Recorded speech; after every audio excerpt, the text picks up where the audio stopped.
नमस्कार दोस्तों, स्वागत है एक बार फिर से आपके अपने चैनल में, जिसमें देश दुनिया की सबसे बड़ी और ज़रूरी खबरों का जिक्र होगा और बताएंगे आपको पाकिस्तान, चीन और अमेरिका के बारे में, और कैसे पाकिस्तान की सरजमीं पर आतंकवादी विरोधी अभ्यास में हिस्सा लेगा भारत। और इसी के साथ आपको बताएंगे कि पाकिस्तान के कमांडर को कर दिया गया है ढेर। लेकिन दोस्तों, खबर में आगे बढ़ने से पहले अगर आपको भी देश की सेना और पीएम मोदी पर पूरा भरोसा है और अगर आप भी ऐसा मानते हैं कि मोदी है तो मुमकिन है, तो दोस्तों आप अभी इस वीडियो को लाइक कीजिए, और अगर चैनल पर नए हैं तो लाल बटन को दबा के चैनल को सब्सक्राइब करके घंटी बजाकर कमेंट में लिखिए जय हिंद। दोस्तों, सबसे पहली और बड़ी खबर में जिक्र होगा कि पाकिस्तान की सरजमीं पर आतंकवाद विरोधी अभ्यास में हिस्सा लेगा भारत।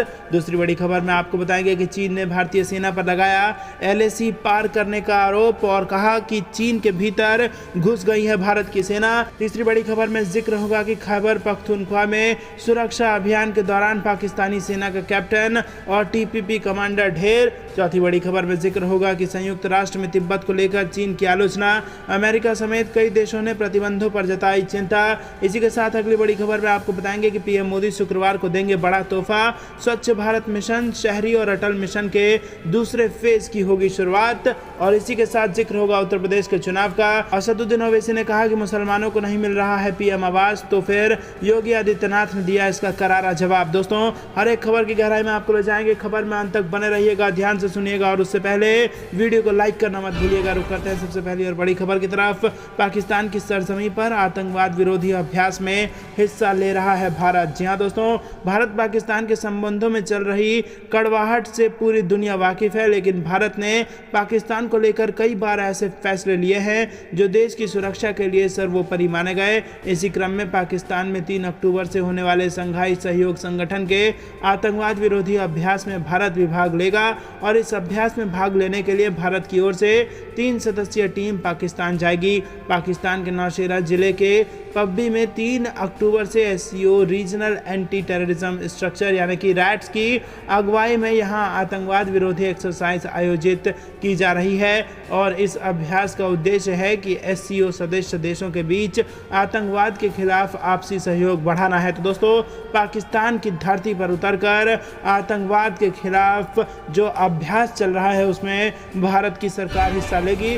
रुक करते हैं अगली बड़ी खबर की तरफ। चीन ने भारतीय सेना पर लगाया LAC पार करने का आरोप, यानी कि दोस्तों चीन के कहे अनुसार चीन के भीतर घुस गई है भारत की सेना। ये इस वक्त की बेहद बड़ी खबर निकल के आ रही है। चीन ने भारत पर चीन के क्षेत्र में अतिक्रमण करने के लिए अवैध रूप से LAC पार करने का आरोप लगाते हुए कहा कि भारत चीन सीमा स्थिति में तनाव का मूल यही कारण है। पूर्वी लद्दाख में चीन के साथ वास्तविक नियंत्रण रेखा पर भारतीय सेना द्वारा अधिक तोपखाने तैनात करने के संबंध में एक मीडिया प्रश्न के मद्देनजर चीनी विदेश मंत्रालय के प्रवक्ता ने कहा कि भारतीय ने लंबे समय से फॉरवर्ड पॉलिसी का प्लान किया है और चीन के क्षेत्र पर अतिक्रमण करने के लिए LAC पर अवैध रूप से सीमा को पार किया है, जो चीन भारत सीमा स्थिति में तनाव का मूल कारण है। उन्होंने कहा कि चीन नियंत्रण पर प्रतिस्पर्धा के लिए विवादित सीमा क्षेत्रों में हथियारों की किसी भी होड़ का विरोध करता है। हम हमेशा राष्ट्रीय क्षेत्रीय संप्रभुता और सुरक्षा के लिए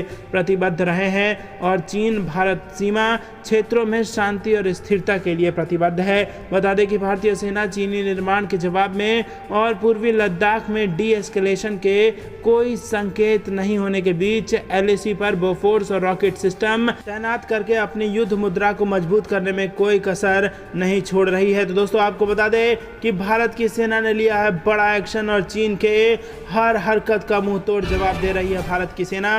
रुक करते हैं अगली बड़ी खबर की तरफ। खैबर पख्तूनख्वा में सुरक्षा अभियान के दौरान पाकिस्तानी सेना का कैप्टन और TTP कमांडर ढेर। जी हाँ दोस्तों, आपको बता दें कि पाकिस्तान के खैबर पख्तूनख्वा में एक सुरक्षा अभियान के दौरान तहरीके तालिबान पाकिस्तान का आतंकी कमांडर मारा गया है। Pakistan inter services public relations यानी कि ISPR ने गुरुवार को ये जानकारी दी है।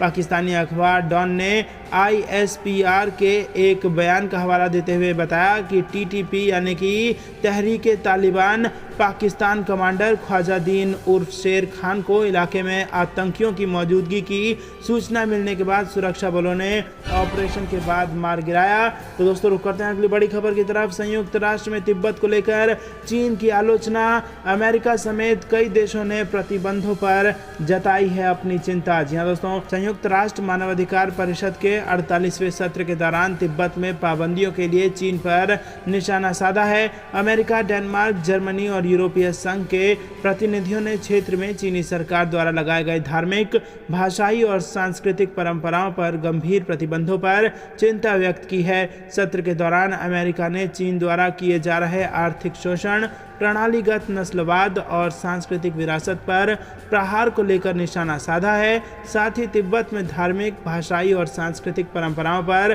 चीन के गंभीर प्रतिबंधों पर चिंता व्यक्त की है। इस बीच फ्रांस ने 26 सदस्य देशों और यूरोपीय संघ की ओर से चीन से मानवाधिकारों का सम्मान करने के लिए राष्ट्रीय और अंतर्राष्ट्रीय कानून के तहत दायित्वों का पालन करने के लिए आह्वान किया है। इसमें अल्पसंख्यकों से संबंधित अधिकार शामिल हैं। विशेष रूप से तिब्बत, झिंजियांग और इनर मंगोलिया में डेनमार्क के प्रतिनिधि ने चीन से उच्चायुक्त और अन्य स्वतंत्र पर्यवेक्षकों को चल रहे मानवाधिकार संकटों की जांच के लिए सार्थक पहुंच प्रदान कराने का आह्वान दोहराया है। दोस्तों, रुक करते हैं अगली बड़ी खबर की तरफ। पीएम मोदी शुक्रवार को देंगे बड़ा तोहफा। स्वच्छ भारत मिशन शहरी और अटल मिशन के दूसरे फेज की होगी शुरुआत। जी हां दोस्तों, आपको बता दें कि ये बेहद बड़ी खबर निकल के आ रही है। शुक्रवार को देश को एक और बड़ा तोहफा मिलने वाला है। प्रधानमंत्री नरेंद्र मोदी शुक्रवार स्वच्छ भारत मिशन शहरी के दूसरे चरण का उद्घाटन करेंगे। इसके साथ ही वो कायाकल्प एवं शहरी सुधार के लिए अटल मिशन को भी, उसके दूसरे फेज को भी शुरुआत कर देंगे। पीएम मोदी की ओर से जारी एक बयान में कहा गया कि ये दोनों अभियान सभी शहरों को कचरा मुक्त और जल संरक्षण के लक्ष्यों को हासिल करने के लिए तैयार किया गया है। वहीं दोस्तों, आपको बता दें कि बयान में कहा गया है कि प्रधानमंत्री शुक्रवार सुबह 11 बजे दिल्ली के डॉक्टर अंबेडकर अंतर्राष्ट्रीय केंद्र में इन दोनों अभियानों का उद्घाटन करेंगे। इस मौके पर आवास और शहरी मामलों के मंत्री हरदीप सिंह पुरी और राज्यों तथा केंद्र शासित प्रदेशों के शहरी विकास मंत्री भी मौजूद रहेंगे। पीएमओ ने कहा है कि ये महत्वपूर्ण अभियान देश में तेजी से बढ़ रहे शहरीकरण की चुनौतियों से प्रभावी ढंग से निपटने की दिशा में एक कदम आगे बढ़ाने का संकेत देते हैं। इसके साथ ही कहा गया है कि ये अभियान साल 2030 के सतत विकास लक्ष्यों को प्राप्त करने में भी मदद करेंगे। स्वच्छ भारत मिशन सभी शहरों को कचरा मुक्त बनाने और अटल मिशन के तहत आने वाले शहरों के अलावा दूसरे सभी शहरों में गंदे और काले पानी के मैनेजमेंट को सुनिश्चित करने की योजना है। वहीं सभी शहरी स्थानीय निकायों को खुले में शौच से मुक्त और 1 लाख से कम जनसंख्या वालों को खुले में शौच से मुक्त करने की परिकल्पना है, जिससे शहरी क्षेत्र में स्वच्छता के लक्ष्य को पूरा किया जा सके। पीएमओ ने कहा है कि अटल मिशन के दूसरे चरण का लक्ष्य लगभग 2 करोड़ 64 लाख सीवर कनेक्शन देने, लगभग 2 करोड़ 68 लाख नल कनेक्शन और 500 अमृत शहरों में सीवेज और सेप्टेज का 100% कवरेज है, जिससे लगभग 4700 शहरी स्थानीय निकायों के सभी घरों में पेयजल की 100% सप्लाई हो सके। पीएमओ के मुताबिक इससे शहरी क्षेत्रों में 10.5 करोड़ से ज़्यादा लोगों को फ़ायदा होगा। नहीं दोस्तों, आपको बता दें कि ये बेहद बड़ी खुशखबरी मोदी सरकार जल्द देने जा रही है। अगर आप भी मोदी सरकार के इन कामों से खुश हैं तो दोस्तों वीडियो लाइक करना मत भूलिएगा। रुक करते हैं अगली बड़ी खबर की तरफ। असदुद्दीन ओवैसी ने कहा मुसलमानों को नहीं मिल रहा है पीएम आवास, जिसके बाद सीएम योगी आदित्यनाथ ने दिया करारा जवाब। जी हाँ दोस्तों, उत्तर प्रदेश विधानसभा चुनाव 2022 की सुगबुगाहट के साथ ही ऑल इंडिया मजलिस इत्तेहादुल मुस्लिमीन के अध्यक्ष असदुद्दीन ओवैसी लगातार मुख्यमंत्री योगी आदित्यनाथ और बीजेपी पर हमलावर हैं। ओवैसी ने एक बार फिर आरोप लगाया है कि सरकार मुसलमानों के साथ भेदभाव कर रही है। ओवैसी के आरोपों पर मुख्यमंत्री योगी आदित्यनाथ ने करारा जवाब दिया है। जी हाँ दोस्तों, आपको बता दें कि उत्तर प्रदेश के मुख्यमंत्री योगी आदित्यनाथ ने पलटवार करते हुए कहा है कि मोदी जी का संकल्प है सबका साथ सबका विकास। पीएम आवास योजना का फायदा किसी का चेहरा देखकर नहीं दिया जा रहा है। उन्होंने कहा कि मोदी जी ने महिलाओं के लिए इज्जत घर बनाने का काम किया है। पहले बेटियों के साथ भेदभाव होता था, हमारी सरकार आने के बाद भेदभाव को खत्म किया गया है। बेटियों की शादी के लिए भी हमारी सरकार ने योजना बनाई है। 751 करोड़ रुपए किसानों को देने का काम किया है। लोगों को आयुष्मान योजना का लाभ दिया जा रहा है। उन्नाव में कई योजनाओं का लोकार्पण करते हुए सीएम योगी आदित्यनाथ ने कहा कि पिछली सरकार सावन के मौके पर कावड़ यात्रा नहीं निकालने देती थी। कृष्ण जन्माष्टमी पर भी पिछली सरकार ने रोक लगा दी थी। पिछली सरकार ने कहा था डीजे बजेगा तो कावड़ यात्रा में दंगा हो जाएगा। हमने कावड़ यात्रा में डीजे की रोक को हटाया और कोई दंगा नहीं हुआ। यहाँ पर दंगा करने वालों की 7 पीढ़ियाँ इसकी भरपाई करते करते थक जाएंगी। दोस्तों, रुक करते हैं अगली बड़ी खबर की तरफ। विकास हमारा संकल्प और सुरक्षा प्रतिबद्धता, योगी आदित्यनाथ का फिर से बड़ा बयान। जी हाँ दोस्तों, मुख्यमंत्री योगी आदित्यनाथ ने आने वाले समय में उत्तर प्रदेश को देश की सबसे बड़ी अर्थव्यवस्था वाले राज्य के रूप में स्थापित करने के लिए 2022 के विधानसभा चुनाव में जन समर्थन मांगा है। उन्होंने कहा कि विकास हमारा संकल्प है, सुरक्षा हमारी प्रतिबद्धता है। उन्होंने 81.88 करोड़ की 46 परियोजनाओं का लोकार्पण और शिलान्यास किया। आवास, रोजगार, ऋण सहित अन्य परियोजनाओं के 44 लाभार्थियों को प्रतीकात्मक चाबी व प्रमाण पत्र उन्होंने दिए। गुरुवार को पूर्वा के सगौली गांव में जनसभा में मुख्यमंत्री ने कहा कि 2017 से पहले गरीबों को राशन नहीं मिलता था, बिजली नहीं मिलती थी। जब लोग अच्छे लोग चुनते और अच्छी सरकार बनाते हैं तो विकास होता है। जब गलत चुनते हैं तो पूरा राशन सफाई वाले हजम कर जाते हैं। हर घर तक बिजली पहुंचाने के लिए उत्तर प्रदेश में सौभाग्य योजना की शुरुआत उन्नाव जिले से हुई थी। आज हर घर में उजाला है। सपा और बसपा पर निशाना साधते हुए कहा कि बुआ और बबुआ के समय में बिजली उनके शहर और गांव तक ही सीमित थी। बबुआ 12 बजे सोकर उठता था। प्रदेश को माफियाओं के हाथ में धकेल कर ऐश करते थे। कोरोना काल में हमारे कोरोना वॉरियर और जनप्रतिनिधि लोगों के बीच जाकर लोगों की सेवा कर रहे थे। तब बुआ और बबुआ ट्विटर पर राजनीति कर रहे थे। 4.5 साल में प्रदेश में कोई दंगा नहीं हुआ। दंगाइयों को पता है कि अगर दंगा किया तो हर्जाना 7 पीढ़ियां भी नहीं भर पाएंगी। दोस्तों, रुक करते हैं अगली बड़ी खबर की तरफ। कई राज्यों में भारी बारिश का अलर्ट जारी, दिल्ली एनसीआर का भी बदलेगा मौसम। जी हाँ दोस्तों, मौसम विभाग से बड़ी खबर आ रही है। चक्रवाती तूफान शाहीन के मद्देनजर देश के कई राज्यों में भारी बारिश की आशंका है। अगले 2 घंटे के दौरान हरियाणा, यूपी समेत राजस्थान में तेज बारिश की आशंका है। तो वहीं अगले 48 घंटे के दौरान दिल्ली एनसीआर में भी बारिश का अलर्ट जारी किया गया है। मौसम विभाग ने पहले से ही गुजरात, महाराष्ट्र, कोंकण और मराठवाड़ा में येलो अलर्ट जारी किया है। तो वहीं इन राज्यों के कई इलाकों में बारिश के दौरान तेज हवाएं चलने के आसार हैं। तो वहीं उड़ीसा और पश्चिम बंगाल में अगले 24 घंटे के दौरान मौसम पलटी मार सकता है और इस वजह से यहाँ पर भारी बारिश की आशंका व्यक्त की गई है। झारखंड, बिहार में भी अलर्ट जारी है। तो वहीं मछुआरों को आज से लेकर अगले 3 दिनों तक समुद्र में जाने से रोक दिया गया है। मौसम की जानकारी देने वाली निजी संस्था स्काईमेट ने इस साइक्लोन शाहीन को लेकर कहा है कि गुजरात के ऊपर बना कम दबाव का क्षेत्र उत्तर पूर्वी अरब सागर और उससे सटे कच्छ के पास अब तक लो प्रेशर एरिया में बदल गया है, जिसके आज शाम तक और तीव्र होने के आसार नजर आ रहे हैं, जो कि अगले 24 घंटे में ताकतवर साइक्लोन में परिवर्तित हो सकता है। यही नहीं, अगले 24 घंटे के दौरान पश्चिम बंगाल, बिहार, झारखंड, छत्तीसगढ़, तमिलनाडु, तेलंगाना, उत्तर प्रदेश, मध्य प्रदेश, उड़ीसा, विदर्भ, आंतरिक कर्नाटक, रायलसीमा, तटीय कर्नाटक, कोंकण और गोवा, लक्षद्वीप और केरल के कुछ हिस्सों में हल्की से मध्यम बारिश हो सकती है। दिल्ली एनसीआर में भी हल्की से मध्यम बारिश की संभावना है। तो वहीं उत्तराखंड, हिमाचल प्रदेश, जम्मू कश्मीर में भारी बारिश के आसार हैं, जबकि दिल्ली का भी तापमान बदल सकता है। दिल्ली एनसीआर में भी हल्की से मध्यम बारिश की संभावना व्यक्त की गई है और इसी वजह से दिल्ली समेत उपयुक्त सभी राज्यों में अलर्ट जारी किया गया है और सबको सतर्क रहने के लिए कहा गया है। दोस्तों, रुक करते हैं अगली बड़ी खबर की तरफ। एसीएम वीआर चौधरी बने भारतीय वायुसेना के नए प्रमुख, आरकेएस भदौड़िया की ले ली है जगह। जी हाँ दोस्तों, एयर चीफ मार्शल विवेक राम चौधरी ने गुरुवार को एयर चीफ मार्शल आरकेएस भदौड़िया से चीफ ऑफ एयर स्टाफ का पदभार ग्रहण कर लिया है। वो वायुसेना के 27वें प्रमुख बने हैं। आरकेएस भदौड़िया 42 साल की सेवा के बाद भारतीय वायुसेना के शीर्ष पद से सेवानिवृत्त हो गए हैं और वो 36 राइफल चीनी सेना की घुसपैठ के बाद उत्तराखंड सीमा की चौकियों पर तोपें पहुंचा रहा है भारत, हेलीकॉप्टर से कर रहा है निगरानी। जी हां दोस्तों, लद्दाख के बाद उत्तराखंड में चीनी घुसपैठ का खुलासा होने पर चीन से लगी सीमा पर भारतीय सेना की मूवमेंट बढ़ गई है।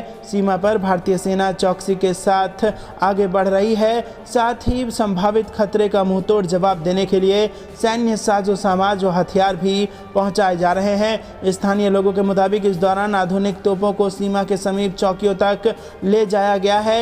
ये तैनाती उत्तराखंड की बाराहोती सीमा के पास हुई है। बाराहोती की वही इलाका है जहां पिछले महीने सैकड़ों चीनी सैनिक 5 किलोमीटर तक घुस आए थे और भारतीय इंफ्रास्ट्रक्चर को तोड़ डाला था। एक पुल भी गिरा गए थे वो लोग। जानकारों का कहना है कि चीनी दुस्साहस के बाद भारतीय सेना का उस इलाके में मूवमेंट बढ़ गया है और उत्तराखंड में लगी चीनी सीमा पर सोमवार देर रात से हेलीकॉप्टर से नज़र रखी जा रही है और इस क्षेत्र में गश्ती का जिम्मा भारत तिब्बत सीमा पुलिस के जवानों के पास है, जिन्होंने अभी अभी क्षेत्र में गश्ती की है। आपको बता दें, उत्तराखंड में लगभग 100 किलोमीटर का घास का मैदान है। ऐसा बताया जाता है कि वहां दोनों देशों के चरवाहे अक्सर सीमा पर आते जाते रहते हैं, मगर 100 से ज़्यादा चीनी सैनिकों की भारतीय सीमा में घुसपैठ की घटना ऐसे समय में हुई है जब भारत और चीन के बीच पूर्वी लद्दाख के कई क्षेत्रों में गतिरोध जारी है। दोस्तों, रुक करते हैं अगली बड़ी खबर की तरफ। चीन के साथ कब तक जारी रहेगा भारत का सीमा विवाद? सेना प्रमुख नरवणे ने बताया। आपको बता दें, पूर्वी लद्दाख में भारत और चीन के बीच पिछले काफी समय से विवाद बढ़ा हुआ है और इसी बीच army chief general M Naravane ने गुरुवार को कहा कि जब तक दोनों देशों के बीच सीमा समझौता नहीं हो जाता तब तक भारत और चीन के बीच सीमा पर घटनाएं होती रहेंगी। सेना प्रमुख ने PhD chamber of commerce and industry में एक कार्यक्रम को संबोधित करते हुए चीन मसले पर कहा कि हमारे बीच बड़ा सीमा विवाद है। हम भविष्य में किसी भी दुस्साहस का मुंहतोड़ जवाब देने के लिए फिर से तैयार हैं, जैसा कि हमने अतीत में भी करके दिखाया है। सेना प्रमुख ने आगे कहा कि इस तरह की घटनाएं तब तक होती रहेंगी जब तक कि एक दीर्घकालिक समाधान नहीं हो जाता और वो है सीमा समझौता। हमारे प्रयासों से इस बात पर जोर होना चाहिए ताकि हमारे पास उत्तरी सीमा पर स्थायी शांति स्थापित हो। और अफगानिस्तान का जिक्र करते हुए उन्होंने कहा कि भारतीय सेना या सशस्त्र सीमा बल खतरे की आशंकाओं का समय समय पर मूल्यांकन करते रहते हैं। उन्होंने कहा कि उन मूल्यांकनों के आधार पर भारतीय सेना भविष्य के खतरों से निपटने के लिए आवश्यक रणनीतियां और सिद्धांत तैयार करती हैं। ये एक सतत प्रक्रिया है जो कभी नहीं रुकती है। नरवणे ने कहा कि जहां तक आतंकवादी खतरे का सवाल है, भारतीय सेना सभी चुनौतियों का सामना करने के लिए तैयार है। बता दें कि 15 अगस्त को काबुल पर तालिबान का कब्जा हो गया था। अफगानिस्तान में 20 साल बाद तालिबान की वापसी पर अपनी चिंता व्यक्त करते हुए भारत ने 20 सितंबर को कहा था कि अफगान की धरती का उपयोग आतंकवादी कृत्यों को आश्रय, प्रशिक्षण, योजना या वित्त पोषण के लिए नहीं किया जाना चाहिए। बता दें कि भारत और चीनी सेनाओं के बीच मौजूदा सीमा गतिरोध पिछले साल मई में पैंगोंग झील क्षेत्र में हिंसक झड़प के बाद शुरू हुआ था। दोस्तों, रुक करते हैं अगली बड़ी खबर की तरफ। ताजमहल के प्रतिबंधित एरिया में उड़ता दिखा ड्रोन और मच गया इससे हड़कंप। जी हाँ दोस्तों, आपको बता दें कि दुनिया के आश्चर्यों में शामिल आगरा के ताजमहल की सुरक्षा में बुधवार को सेंध लग गई। ताजमहल के प्रतिबंधित एरिया में बुधवार को एक ड्रोन उड़ान भरता नजर आया। ताजमहल की सुरक्षा में तैनात टीम ने ड्रोन को तत्काल गिरा लिया। ड्रोन को बरामद कर सुरक्षा टीम ने उसका निरीक्षण किया। सुरक्षा कर्मियों ने ड्रोन उड़ाने वालों को भी पकड़ लिया है। जानकारी के मुताबिक ताजमहल परिसर और आसपास का एरिया किसी भी तरह की उड़ान गतिविधि के लिए प्रतिबंधित है। यहां तक कि इस इलाके में ड्रोन भी नहीं उड़ाया जा सकता। इसी प्रतिबंधित इलाके में बुधवार को एक ड्रोन उड़ता नजर आया। प्रतिबंधित एरिया में ड्रोन को उड़ान भरते देख सुरक्षा कर्मियों के होश उड़ गए। ताजमहल की सुरक्षा में तैनात सुरक्षा कर्मी तत्काल हरकत में आ गए। दोस्तों, रुक करते हैं अगली बड़ी खबर की तरफ। पाकिस्तान से गोला बारूद भेजने के लिए आईएसआई कर रही है फंडिंग। खुफिया इंटरसेप्ट से हुआ है इसका खुलासा। जी हाँ दोस्तों, अफगानिस्तान की सत्ता पर तालिबान की काबिज होने के बाद हौसला बुलंद पाकिस्तान अब नई साजिश रचने में जुटा हुआ है। पाकिस्तान की खुफिया एजेंसी आईएसआई और सेना कश्मीर प्लान में लगी हुई है। सूत्रों के मुताबिक पिछले 10 दिनों में भारतीय सुरक्षा एजेंसी ने कई ऐसे इंटरसेप्ट पकड़े हैं जिससे ये पता लगता है कि पाकिस्तान के आतंकियों का प्लान कश्मीर में बड़े आतंकी हमले करने का है। जम्मू कश्मीर के उड़ी में पकड़े गए आतंकी ऐसे ही हमलों की साजिश में लगे थे। सूत्रों के मुताबिक ड्रोन और ओवरग्राउंड वर्कर के जरिए पाकिस्तानी खुफिया एजेंसी की योजना भारी संख्या में गोला बारूद कश्मीर में भेजने की है। जानकारी के मुताबिक पिछले 1 साल में स्थानीय आतंकियों के पास हथियारों की कमी हो गई है, जिसके चलते वो कोई बड़ी आतंकी वारदात को अंजाम नहीं दे पाए हैं। खुफिया एजेंसियों के मुताबिक कश्मीर में मौजूद ओवरग्राउंड वर्कर्स के जरिए आतंकियों तक हथियारों की खेप पहुंचाने की कोशिश में है। पिछले दिनों उड़ी सेक्टर में घुसपैठ की कोशिश में मारे गए आतंकियों के पास से भारी मात्रा में पिस्टल और करीब 70 ग्रेनेड बरामद हुए थे। ये कश्मीर में हिंसा फैलाने के मकसद से LOC के पार से आतंकियों तक पहुंचाए जा रहे थे, जिसे सेना ने समय रहते नाकाम कर दिया था। दोस्तों रुक करते हैं अगली बड़ी खबर की तरफ। 5 अक्टूबर को लखनऊ आएंगे PM मोदी, करेंगे कई परियोजनाओं का शिलान्यास और लोकार्पण। जी हां दोस्तों, 5 अक्टूबर को होने वाले PM मोदी के इस दौरे के मद्देनजर नगर निगम के 12,000 कर्मचारियों और अधिकारी 1 अक्टूबर तक छुट्टी नहीं ले सकेंगे। देश के प्रधानमंत्री नरेंद्र मोदी 5 अक्टूबर को उत्तर प्रदेश की राजधानी लखनऊ आने वाले हैं। दरअसल वो नगर विकास डिपार्टमेंट के अर्बन कॉन्क्लेव कार्यक्रम में बतौर मुख्य अतिथि शामिल होंगे। PM के साथ ही CM योगी आदित्यनाथ और गवर्नर आनंदीबेन पटेल भी मौजूद होंगे। बता दें कि PM के स्वागत के लिए शहर को अच्छे से सजाया जा रहा है। इस दौरान एक बड़ी खबर ये भी है कि PM आवास के लाभार्थियों को प्रधानमंत्री मोदी खुद उनके घरों की चाबी देंगे। गौरतलब है कि आज़ादी के अमृत महोत्सव कार्यक्रम के तहत ही लखनऊ के गोमती नगर में स्थित इंदिरा गांधी प्रतिष्ठान में अर्बन कॉन्क्लेव कार्यक्रम का आयोजन हो रहा है। ये कॉन्क्लेव 5 से 7 अक्टूबर तक चलेगा। याद हो तो PM मोदी पहले 26 सितंबर को ही लखनऊ आने वाले थे, लेकिन US दौरे की वजह से उन्हें लखनऊ दौरा पोस्टपोन करना पड़ा। बताया जा रहा है कि 5 अक्टूबर को होने वाली PM के इस दौरे के मद्देनजर नगर निगम के 12,000 कर्मचारी और अधिकारी 1 अक्टूबर तक छुट्टी नहीं ले सकेंगे। अपर नगर आयुक्त अभय पांडे ने निर्देश जारी करते हुए उनकी छुट्टियां निरस्त कर दी गई है। दोस्तों रुक करते हैं अगली बड़ी खबर की तरफ। भाजपा कार्यकर्ताओं को नसीहत, संपर्क और संवाद में जुट जाएं। यूपी में फिर योगी फहराएंगे तिरंगा। जी हां दोस्तों, आपको बता दें उत्तर प्रदेश से ये बेहद बड़ी खबर निकल के आ रही है। विधानसभा चुनाव की तैयारियों में जुटी भाजपा अपने संगठनात्मक ढांचे में ऊर्जा का संचार कर उसे सक्रिय बनाने का कार्य कर रही है और इसी कार्यक्रम में बुधवार को प्रदेश के 2 सह प्रभारियों ने बूथ को मजबूत बनाने के लिए घर घर संपर्क बनाने को कहा तो कमल खिलाने को पूरी ऊर्जा से जुटने के निर्देश दिए।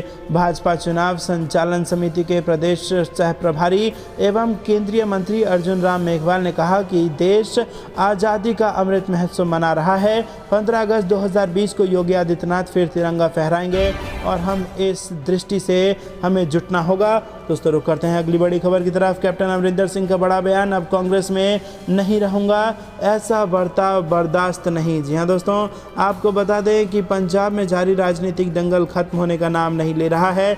गुरुवार को पूर्व मुख्यमंत्री अमरिंदर सिंह ने बड़ा बयान दिया है। कैप्टन अमरिंदर सिंह ने साफ कर दिया है कि वो अब कांग्रेस पार्टी में नहीं रहेंगे। अमरिंदर सिंह का कहना है कि मैंने अपनी स्थिति साफ कर दी है कि वो इस तरह का अपमान नहीं सह सकेंगे। जिस तरह से मेरे साथ बर्ताव किया गया है वो ठीक नहीं है। हालांकि उन्हें ये भी कहा गया है कि अभी बीजेपी ज्वाइन नहीं कर रहे हैं। एक टीवी चैनल को दिए गए इंटरव्यू में कैप्टन अमरिंदर सिंह ने कहा कि जिस तरह से विधायक दल की बैठक बुलाकर ऐन मौके पर मुझे जानकारी दी गई, मैंने तभी साफ कर दिया था कि मैं पद छोड़ रहा हूं। अमरिंदर सिंह ने कहा कि अगर किसी को मेरे ऊपर विश्वास नहीं है तो मेरे रहने का क्या फ़ायदा। नवजोत सिंह सिद्धू को लेकर कैप्टन अमरिंदर सिंह ने कहा कि वो टीम प्लेयर नहीं है। पंजाब कांग्रेस के अध्यक्ष पद के लिए टीम प्लेयर की ज़रूरत है। अमरिंदर सिंह ने इस बात को स्वीकारा कि पंजाब में कांग्रेस की लोकप्रियता घट रही है और आम आदमी पार्टी का ग्राफ ऊपर जा रहा है। कैप्टन अमरिंदर सिंह ने कहा कि पंजाब का चुनाव इस बार काफ़ी अलग होगा। कांग्रेस अकाली दल पहले से ही हैं और अब आम आदमी पार्टी भी वहां पर आगे बढ़ रही है। इसी के साथ अमरिंदर सिंह ने कहा कि वह भले ही पंजाब के मुख्यमंत्री नहीं हैं, लेकिन पंजाब अभी भी उनका है। इसीलिए ही गृह मंत्री अमित शाह, राष्ट्रीय सुरक्षा सलाहकार अजीत डोभाल से मुलाकात उन्होंने की है। आपको बता दें कि कैप्टन अमरिंदर सिंह का ये बयान तब आया है जब बुधवार को उन्होंने केंद्रीय गृह मंत्री अमित शाह और गुरुवार को राष्ट्रीय सुरक्षा सलाहकार अजीत डोभाल से मुलाकात की थी। दोस्तों रुक करते हैं अगली बड़ी खबर की तरफ। पाकिस्तान चीन सीमा तक तेजी से पहुंचने के होंगे 2 रास्ते। शिमला से लेह लद्दाख वाया मनाली राष्ट्रीय राजमार्ग बनेगा।